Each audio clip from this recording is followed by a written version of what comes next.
Magandang gabi po sa lahat. May gusto lang po ulit akong i-share sa inyo. Ito ay tungkol sa mga nangangaral ngayon na ang kautusan daw ni Moises ay para sa mga Israelita lamang at hindi na natin dapat sinusunod. Pero mayroon akong gustong ipapansin sa inyo na talata sa Levitico 19 verse 28. Ang sinasabi dito ay ganito: huwag kayong gagawa ng mga hiwa sa inyong laman dahil sa patay, ni maglalagay man kayo ng anumang tanda sa inyo. Ako ang Panginoon.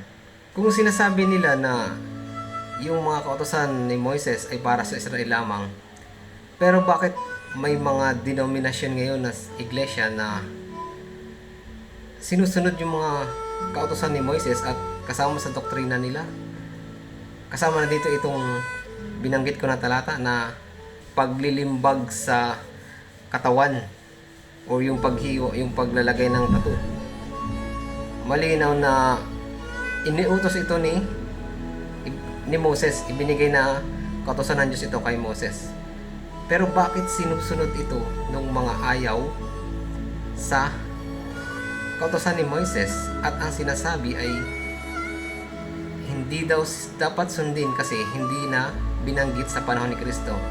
Nakakapagtaka lamang na bakit ayaw na ayaw nila sa kautusan ni Moises, pero may doktrina sila na galing kay Moises na hindi naman mababasa sa bagong tipan.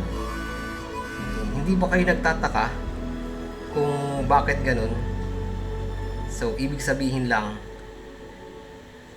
sa mga kautusan ni Moises, lalo na yung 10 utos, meron lang iniiwasan na kautusan.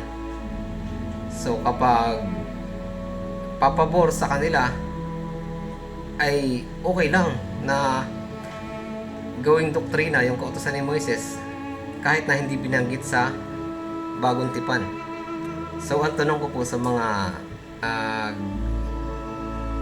babawal na magpatato sa katawan na hindi naniniwala sa mga kautusan ni Moises, ang tanong ko po sa inyo ay, bakit nagkaganon? Sinasabi na ninyo na expired na yung 10 utos, pero etong sa kautusan ni Moises na to ay sinusunod nyo at doktrina nyo pa. Kaya mas maganda na maging masunurin tayo sa utos ng Panginoon Diyos, kasi ang utos ng Diyos ay banal, matuwid at mabuti. Pagpalain po tayong lahat.